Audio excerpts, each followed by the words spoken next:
kick off what I think will be a really special session, and this is going to be a West Texas focused session. This gentleman, he has been to this legislative summit many years in a row, but in this particular case, he had multiple different travel arrangements that were canceled, and again, trying to get in last night. He came in this morning, so he made quite the effort to be here with everybody. And I know my good friend Congressman Jodey Arrington from Lubbock, but let me just tell you, let's give him a round of applause. It's okay.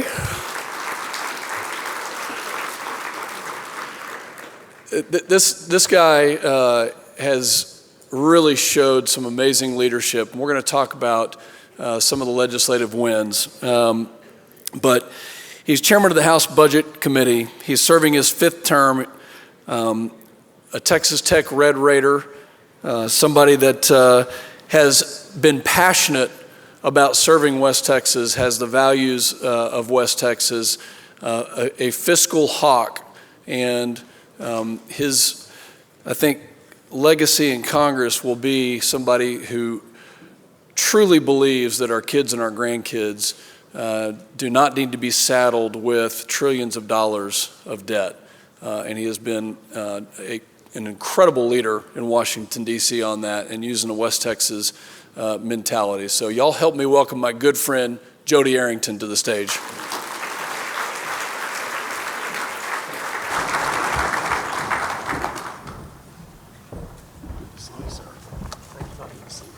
Howdy.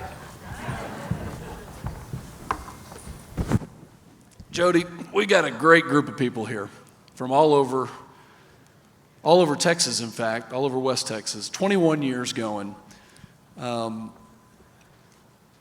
You're the chairman of the Budget Committee, and I want to rewind the clock to November of last year. President Trump is elected, and we start talking about consequential legislation. We start talking about what now the American public knows as one big beautiful bill. We start developing a plan to make sure that people's taxes are lower, to make sure that American energy dominance can continue, to make sure that our farmers and ranchers have the price loss coverage adjustments, and the farm bill can get passed. We start talking about things that every American family, including those right here in West Texas, are looking at with regards to taxes, small businesses that can thrive.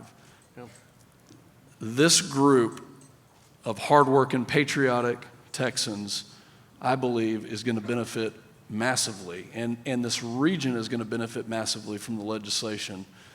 Take us into what it means to pass a reconciliation bill, behind the scenes, some inside baseball, and how this thing got started.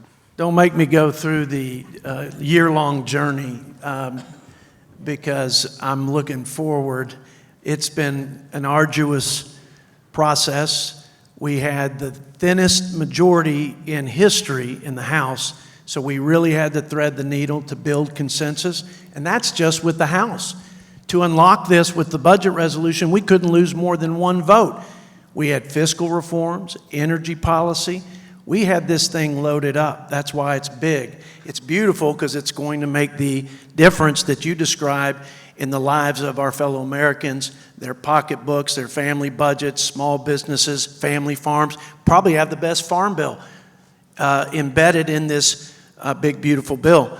But to unlock it, we couldn't lose one. And if you look back at the Tax Cuts and Jobs Act of 2017, the last time we had unified Republican leadership in Congress and a Republican president where we could use reconciliation, which simply means when you have the trifecta, you can get a simple majority in the Senate to pass legislation. It has to conform to some parameters, has to be budgetary in nature, can't increase the deficit beyond 10 years, et cetera, et cetera. But we were able to do it then. We lost 22 Republicans passing the Tax Cuts and Jobs Act. And this one is better. It's supercharged for the economy, for growth, for bringing down inflation and interest rates because we make the tax cuts permanent. We needed comparable tax treatment for small businesses.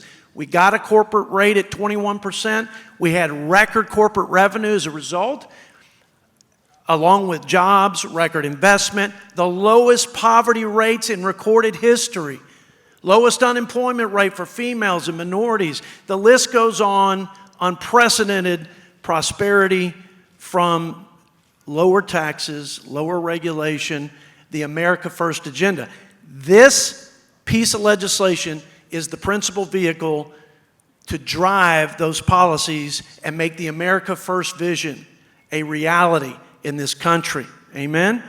And to make this nation safe, strong, and prosperous again.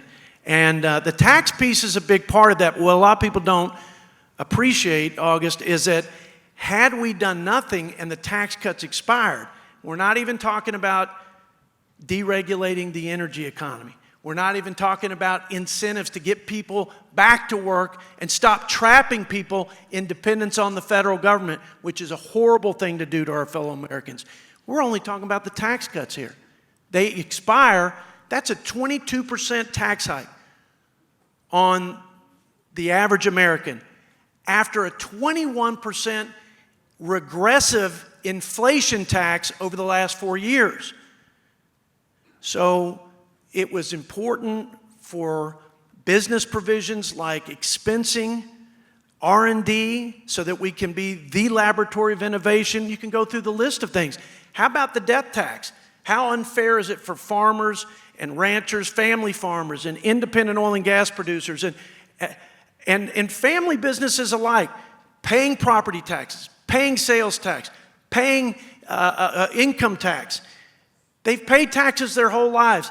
And had we not extended this and made it permanent, you'd have had the death tax exemption cut in half, which means when the next generation inherits it, more than likely they're going to have to sell the operation, just the assets, just to pay the taxes, which would be a disaster for our country, but especially rural America. So it's big because it's the largest tax cut, spending cuts, generational welfare reform, investment in defense and border security, and the list goes on.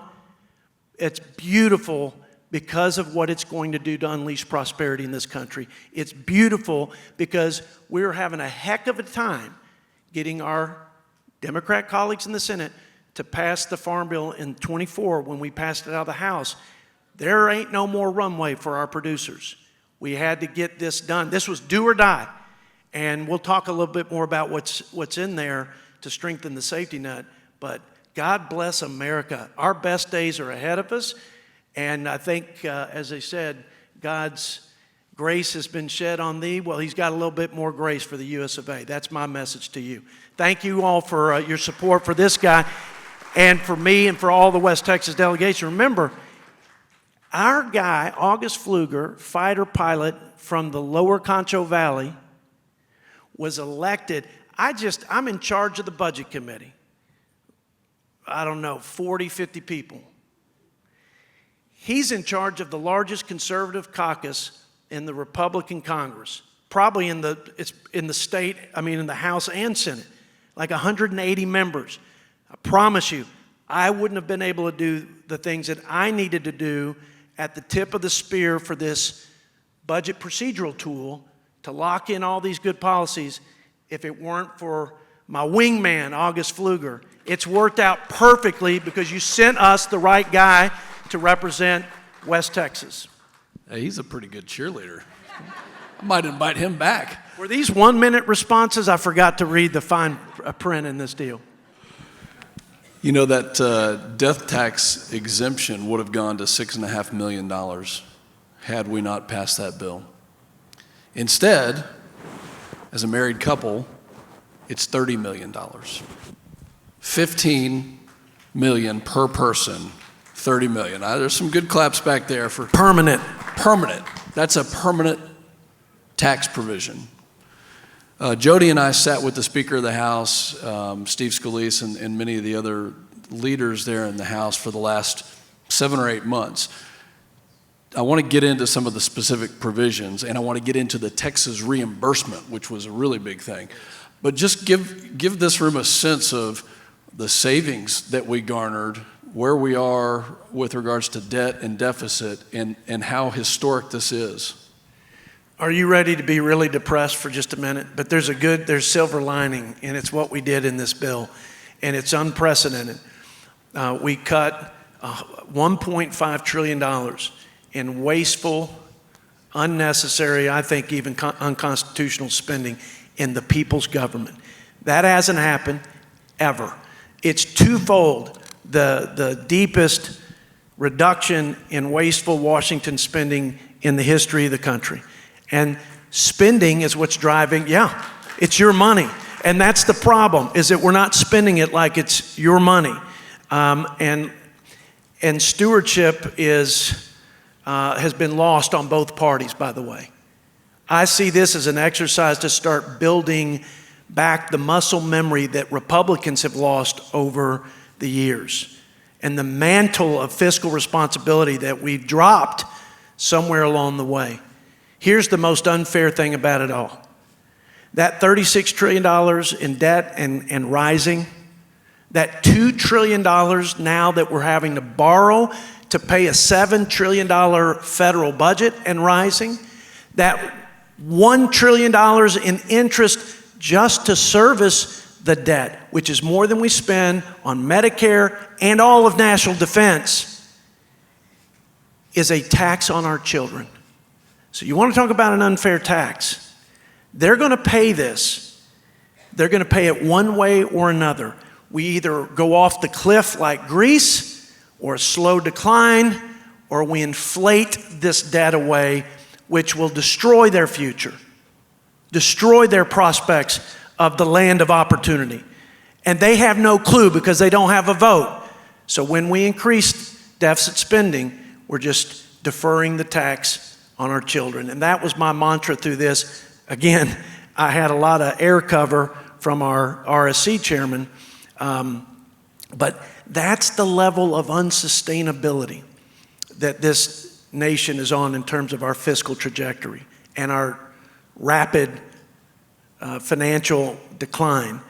And quite frankly, I think what we need to go off, as President Trump says, to have the economy launch like a rocket ship, you're going to have to shed the $2 trillion in annual borrowing, because that's money that should be in the hands of the small businesses, in private investment where it can produce something of value, better jobs, bigger paychecks, not the least productive use, which is more federal programs that, quite frankly, are failing us. They're failing the people that use them, and they're being defrauded by people who are ineligible and don't need them.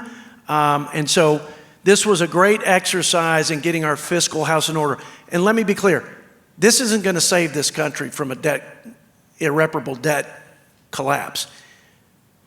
But it's the first significant and meaningful step to get us back on track. The Texas two-step for doing what our forefathers, the greatest generation, did coming out of World War II, because we're in higher levels of indebtedness, debt to economic output, than we've ever been, exceeding World War II for the first time. And we're in relative peace and prosperity. The Texas two-step: unleash growth, bend the curve on spending, so that we break this cycle, and it is a death spiral, break the cycle where we're borrowing and spending faster than we're growing the economy. Reverse that, stabilize the debt, bring the debt to GDP down, and America will continue to be the dominant influence for the 21st century. But I promise you this, it won't be China, although we got to take care of those adversarial threats. It won't be the border, but the lawlessness and chaos had to stop. Like most great civilizations and nations in the history of the world, it's the rot from within. And one element of that is lack of fiscal responsibility and bankrupting the country. And I'm very proud of this first big step, August. But what I want, and I hope you're seeing it, I hope we change the culture of Congress in Washington to actually consider our children and their future and our global leadership in the world when they're out in the world trying to make a living for their families. That is absolutely right. And there's so many provisions. I want to get into some of the details, but I kind of mentioned that there was a reimbursement for the state of Texas. It's not going to surprise anybody in this room to know that over the past 4 years, with the surge of illegal immigration that came into Texas, that through the National Guard, the governor had to send the National Guard to the border. We had Operation Stone Garden, which involved sheriff's departments from all over the state of Texas that had to go fill in at the southern border to do what the federal government should have been doing. You have damages to property that occurred along the Rio Grande Valley, along ranches that were closer to the border, and then you had just communities that had to pay an unfunded mandate, whether it was through the hospital and healthcare system or the county government and the jails. I mean, the list goes on and on and on. But very proud, and we talked directly with the president about this, about what Texas did that wasn't fair to Texans. It wasn't fair to all of you to have to pay taxes here locally and at the federal level and to not get the service that we needed for protecting. And through the common defense, the Constitution clearly outlines that the common defense is the federal government's responsibility.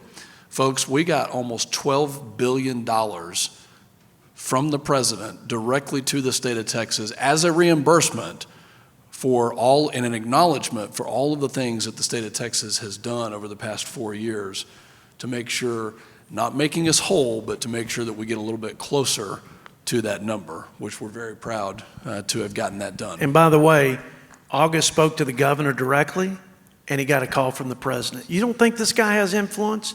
I mean, this is the thing. In West Texas, this is what we say. We got to be more than just a vote.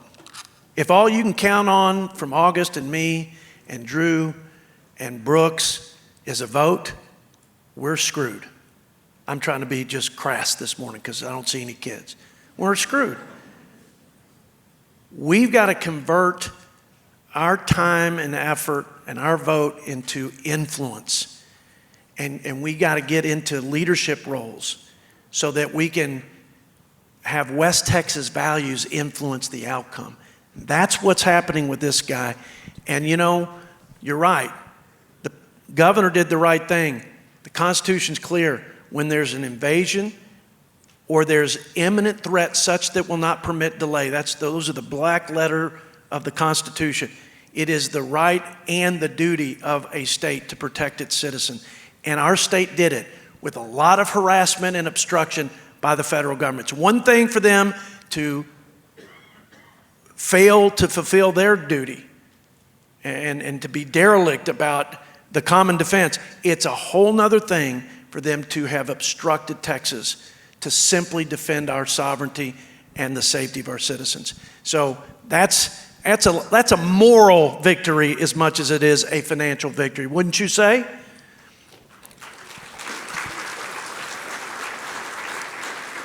Jodey, give us some details. Let's start with agriculture. We're going to go Rapid fire? Rapid fire, 1 minute responses.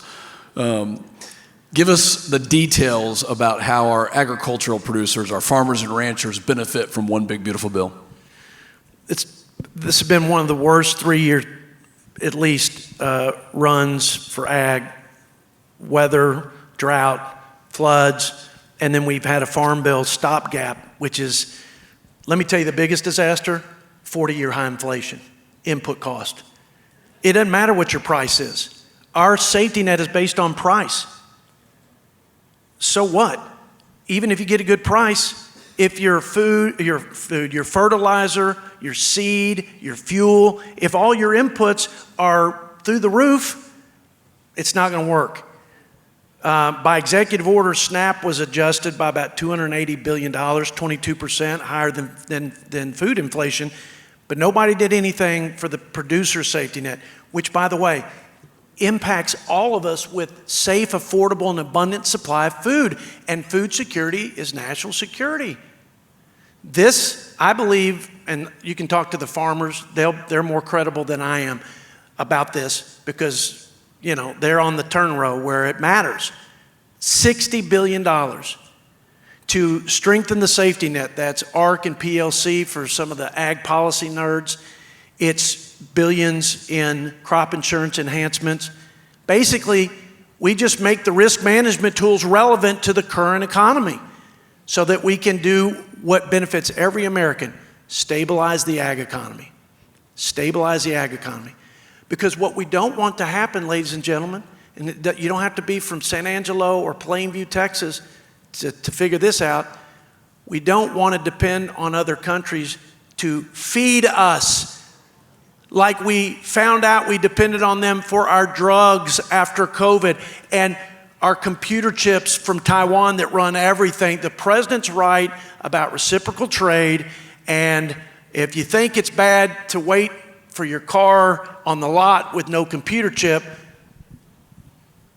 wait till you're having to beg another country, adversarial or not, for your fuel and your food. So big deal for farmers. This reminds me of the podcast we did recently where we just kept going. The There's podcast is called Right to the Point, and we got right off the point. Rapid fire. Okay, rapid fire. Tell our I'm gonna energy do better producers. this next time. There's so much good in there. I want y'all to know what we got in there. Tell our energy producers, those that are involved Yep. in the energy business, the benefits of this one big beautiful bill. Well, first of all, we get the boot of the federal government off your neck, because that's been the biggest problem, is just a whole of government attack on our bread and butter. 80% of the cranks turning in this economy come from oil and gas. Okay, so specifics. Quit distorting the markets and funneling capital to otherwise not very reliable, not very efficient energy sources away from our most reliable source, oil and gas. It was natural gas and the shale revolution that made us the leader in emissions reductions. It doesn't make any sense. So we repealed the distortionary tax subsidies, about $500 billion. We repeal unnecessary regulations like the methane gas fee. He led on that, by the way. He let me join him. But that's a big deal because about 80%, I think, you can correct me, of the oil and gas produced in this country are from the independent producers, and they're the ones that were getting hit unnecessarily by this burdensome regulation. We open up domestic production by millions and millions of acres of land onshore and offshore that were fallow, and we streamline the permitting process. I mean, half the problem is it takes a lifetime to get a permit to build a pipeline or get a terminal so that approved so we can ship this freedom molecule to our allies in Europe. By the way, the EU deal, it's not out yet. Some of the vague parameters are. One of them is, I don't know how the president did it, but 0 tariffs for our stuff, 15% of tariffs on their stuff, and they purchase $250 billion of energy product every year for the next 3 years. I mean, I think he probably understands the art of the deal, and he understands we got the bigger stick if we use it. Okay, was that rapid? That was rapid, yeah, ish. I'm winded. He's on the edge of his seat. I don't know if you see the passion here, but this is a day-to-day basis thing. In addition, anybody heard of the Strategic Petroleum Reserve? That thing was depleted from 2021 to 2024. Half of it was gone, 350 million barrels for political expediency, a political emergency, not a hurricane, not a national security issue, but a political emergency. So this bill is putting billions of dollars back into the SPR to rebuild the caverns, to refill the actual product. It doesn't do all of it, but that's part of this bill, is that we need to be thinking about what's that next emergency where we need oil and gas to play a role and have it withheld. Let's go to healthcare. A lot of provisions, and there's a lot of misinformation out there.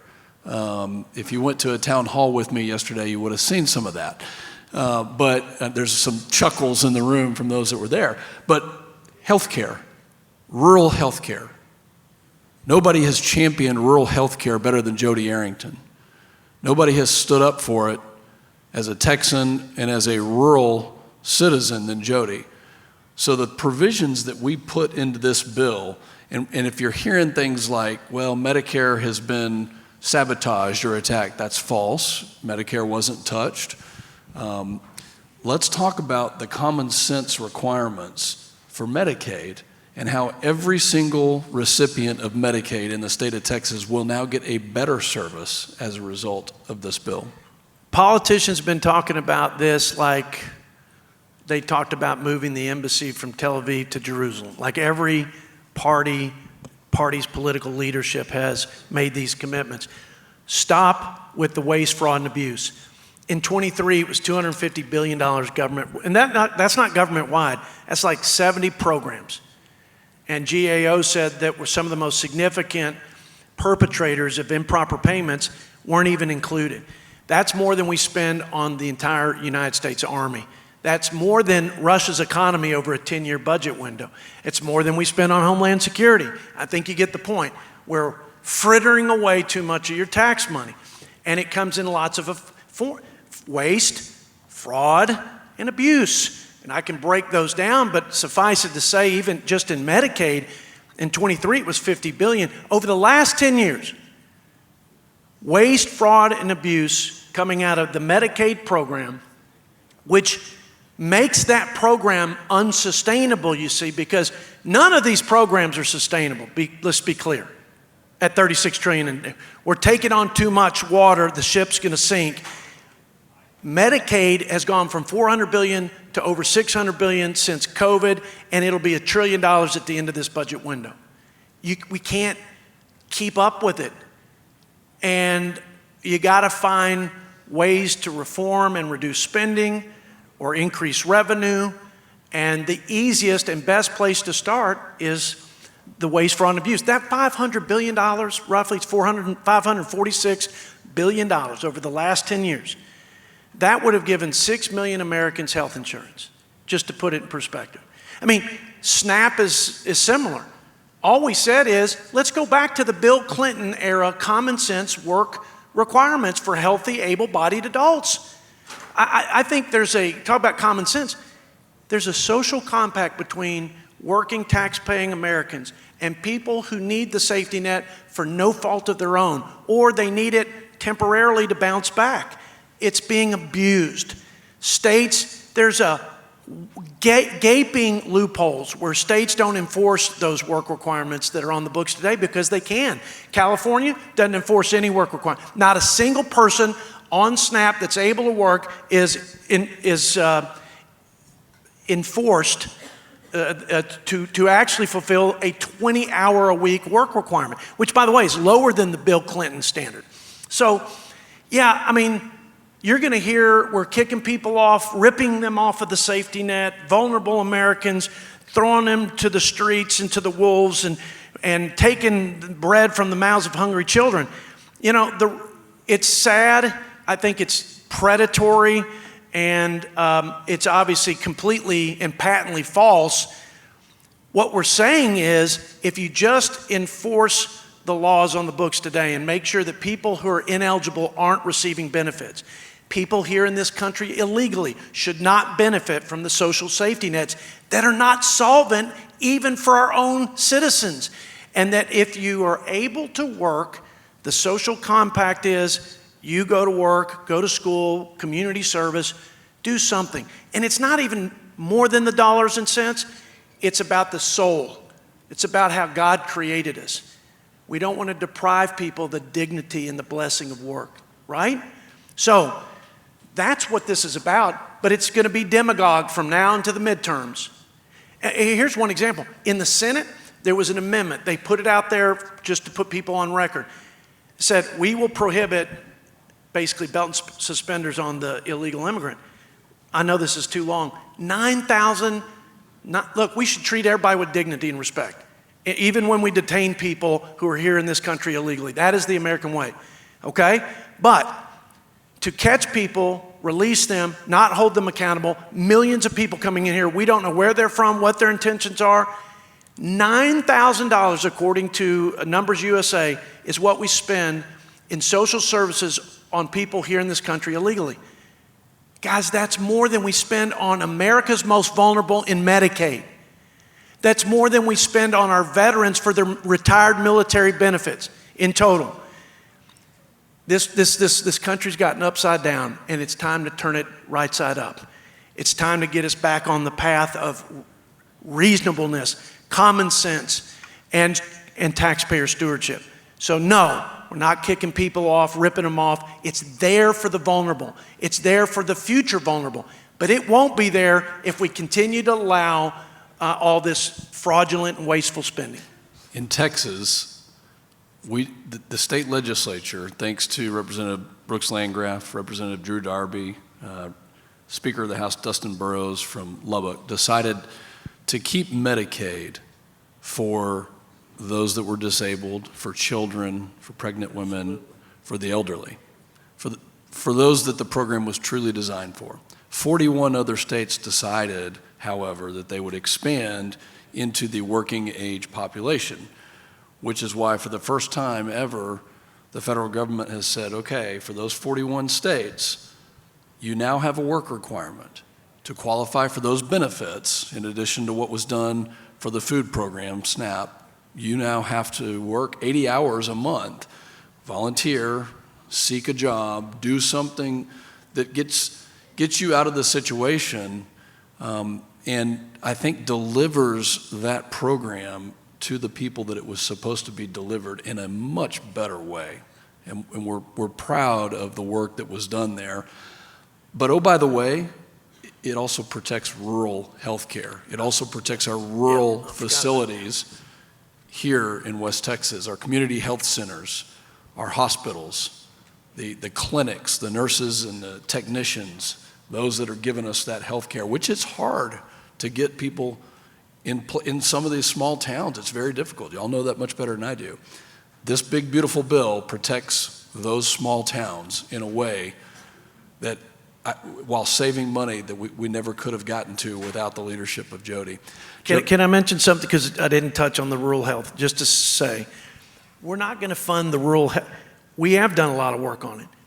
Medicare dependent hospitals, critical access hospitals, other add-on payments, low volume adjustment. I could keep going. Our recent payment model reform, rural emergency hospitals, designation, so you don't have to have inpatient. It was mandatory before. It's a huge fixed cost. So we're doing things. Telehealth expansion was in there, HSA expansion, health savings accounts. But the biggest thing, and transformative I would add, is the $50 billion in Rural Health Transformation Fund. $50 billion represents 1.5 times what rural hospitals get from Medicaid payments. 7% is all they get in total vis-a-vis rural and urban areas. It's about $19 billion. This is going to be $10 billion a year for 5 years, and it's in partnership with states so we can move away from volume-based, hospital-style based, and do it based on outcomes. Cost savings, efficiency, quality health outcomes. That's the way I think we ought to be funding healthcare. And this gets back to the 50 laboratories of innovation in partnership with the states and the federal government. And I think we're going to see some great strategies and innovative policies that we can implement across the country because of this big investment. It's a huge investment in rural healthcare. We've eaten into a little bit of the networking break, but we appreciate Jodey being here. I've got one more question for you. So I want you to be thinking about it. And while I'm going to ask you the question now, give it some thought. You can plead the fifth, but do you have any Donald J. Trump stories for us that you want to talk about? So just think about it here for just a second. I see there's some folks I want to recognize, and before he leaves the room, Colonel Norton and Chief Neil from Goodfellow Air Force Base. They're just taking over. They're just the new command team that has taken over. Y'all, the men and women that serve at Goodfellow, that serve at Dyess Air Force Base, where Jodey represents, you can't imagine the dedication that they and their families provide for this country day in and day out, moving from duty station to duty station. We've got a new commander, a new command chief. Let's give Colonel Norton and his team a round of applause.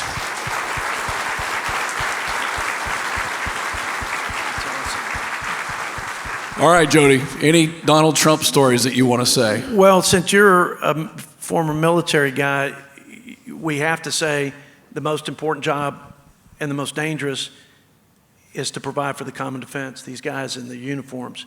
And this was the most significant investment in warcraft, munitions replenishment, warcraft development, all the things that prepare us to address the threats and prepare our warfighters, the stuff the Pentagon ought to be focused on. But it also increased the benefits and pay for our military families. Like, who else deserves more than they do?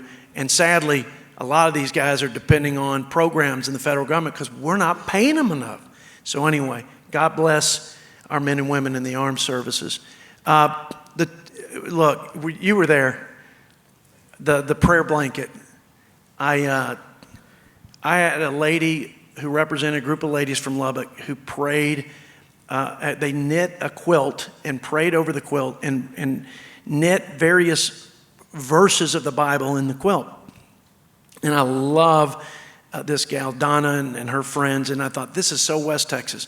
They want me to give this blanket to the president and tell him that there are some folks in West Texas who love God and love their country and believe he's the right guy for the job and that they're praying for his success.